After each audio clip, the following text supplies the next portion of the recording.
हमारा आज का टॉपिक है एड्स, जिसकी फुल फॉर्म है एक्वायर्ड इम्यूनो डिफिशियंसी सिंड्रोम। मतलब बाहर से कुछ ऐसा ले लिया गया जिसकी वजह से इम्यूनिटी की कमी हो गई है और बहुत ज़्यादा क्या आ रहे हैं, सिम्टम्स आ रहे हैं। ग्रुप ऑफ सिम्टम्स को ही सिंड्रोम कहते हैं। ये कंजेंटल बीमारी नहीं है, मतलब पैदाइशी नहीं थी, बाद में कुछ ऐसा ले लिया गया है जिसकी वजह से ये बीमारी हो गई है। इसका पहला केस 1981 में देखा गया था। अगले 25 सालों में 25 मिलियन लोगों ने इस बीमारी की वजह से अपनी जान गंवाई है। एड्स जो होता है एचआईवी के कारण होता है। एचआईवी की form human immuno deficiency virus, एक ऐसा वायरस जिसकी वजह से इंसान की जो इम्यूनिटी है वो कम हो गई है। ये एचआईवी जो है ग्रुप रेट्रोवायरस का एक मेंबर है। इसका जीनोम जो होता है, जेनेटिक मटेरियल जो है आरएनए है। ये एचआईवी का इन्फेक्शन फैलता कैसे है? ये फैलता है सेक्सुअल कांटेक्ट से इन्फेक्टेड पर्सन के साथ, ब्लड का ट्रांसफ्यूजन या फिर ब्लड प्रोडक्ट से फैलेगा, और इन्फेक्टेड नेडल शेयर करने की वजह से भी फैलता है। ऐसा इंट्रावीनस ड्रग अब्यूजर्स में देखा गया है। जो लोग वीन के थ्रू ड्रग्स लेते हैं, अगर इनमें एक पर्सन इन्फेक्टेड हो और वही इन्फेक्टेड नेडल दूसरा पर्सन इस्तेमाल कर ले, तो वो भी क्या हो जाएगा, इन्फेक्टेड हो जाएगा। इन्फेक्टेड मदर से उसके चाइल्ड को फैलता है प्लेसेंटा के थ्रू, क्योंकि प्लेसेंटा इस वायरस को नहीं रोक पाती। जो लोग मल्टीपल सेक्सुअल पार्टनर्स रखते हैं या फिर वीन के थ्रू ड्रग्स लेते हैं इन्फेक्टेड मदर से उनके बच्चे को, और जो लोग रिपीटेड ब्लड ट्रांसफ्यूजन करते हैं, ऐसे लोग इस बीमारी के लिए क्या होते हैं, हाई रिस्क पे होते हैं। एचआईवी पब्लिक एड्स जो होता है, मेयर टच या फिजिकल कांटेक्ट से स्प्रेड नहीं होता, ये बॉडी के फ्लूइड से स्प्रेड होता है। जो लोग इससे सफ़र कर रहे होते हैं उन्हें फैमिली से और सोसाइटी से अलग नहीं करना चाहिए।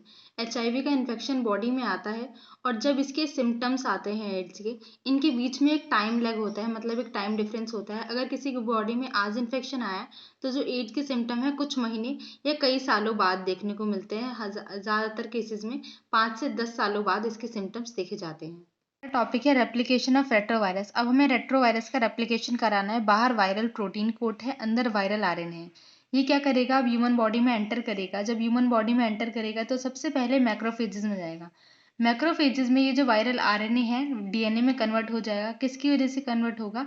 रिवर्स ट्रांसक्रिप्टेज एंजाइम की मदद से वायरल डीएनए में कन्वर्ट हो जाएगा। अब ये जो वायरल डीएनए है ये क्या करेगा, जो होस्ट का डीएनए है उसको इनकॉर्पोरेट कर देगा, और उसके बाद अब ये जो होस्ट का डीएनए है ये क्या करेगा, नए वायरल आरएनए बनाएगा, जिससे इसके अंदर नए वायरस प्रोड्यूस होंगे। अब मैक्रोफेजेस के अंदर क्या हो रहा है, वायरस बन रहे हैं। ये वायरस के कारखाने की तरह काम कर रहे हैं एचआईवी के, इसलिए इसका नाम हो जाएगा एचआईवी फैक्ट्री। अब यहाँ पे तो ये काम चलता रहेगा, नए वायरस बनते रहेंगे। इसके साथ साथ ये जो वायरल आरएनए है, मतलब ये जो वायरस है, अब ये एंटर कर जाएगा टी हेल्पर लिम्फोसाइट्स में। टी हेल्पर लिम्फोसाइट्स में ये रेप्लिकेट करेगा, जैसे यहाँ पे रेप्लिकेट कर रहा था, और नए प्रोजेनी वायरस बना लेगा। अब ये जो नए प्रोजेनी वायरस हैं ब्लड के थ्रू रिलीज हो जाएंगे और पहुंच जाएंगे दूसरे टी हेल्पर लिम्फोसाइट्स पे, और उन पे अटैक करेंगे, जिससे क्या होगा, टी हेल्पर लिम्फोसाइट्स की जो संख्या है वो कम हो जाएगी। और इस कंडीशन में इस दौरान वो जो इंसान होगा उसे फीवर, डायरिया, वेट लॉस और इन्फेक्शन जैसे जो सिम्टम्स हैं वो देखने को मिलेंगे।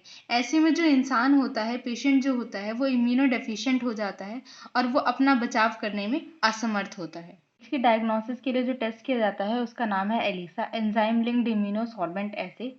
ट्रीटमेंट ऑफ एड्स में जो दवाइयाँ दी जाती हैं वो एंटी रेट्रोवायरल ड्रग्स होती हैं, और ये पार्शियली इफेक्टिव होती हैं। ये लाइफ को सिर्फ थोड़ा प्रोलॉन्ग करती हैं। प्रिवेंशन ऑफ एड्स क्या है, एक बेटर ऑप्शन है, क्योंकि एड्स का कोई परमानेंट इलाज नहीं होता है।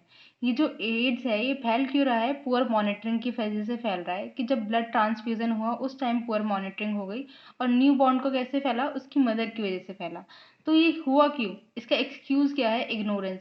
तो ये इसलिए कहा जाता है don't die of ignorance. National AIDS control organisation NACO और एनजीओज लोगों को इसके बारे में एजुकेट कर रहे हैं।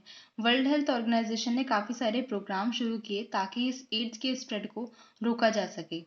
इन्होंने क्या किया, ब्लड को ब्लड बैंक से प्रोवाइड कराना शुरू कर दिया, क्योंकि ब्लड बैंक से लिया हुआ जो ब्लड होगा वो एचआईवी से सेफ होगा। यूज़ करना शुरू करवा दिया हॉस्पिटल्स में डिस्पोजेबल नेडल्स और सिरेंजेस, पब्लिक और प्राइवेट हॉस्पिटल्स में और क्लिनिक्स में भी। कंट्रोल कराना स्टार्ट करा दिया ड्रग एब्यूजिंग। एचआईवी और एड्स से जो इन्फेक्टेड पर्सन होते हैं उन्हें सिंपैथी की ज़रूरत होती है, उन्हें सोसाइटी से दूर नहीं कराना चाहिए।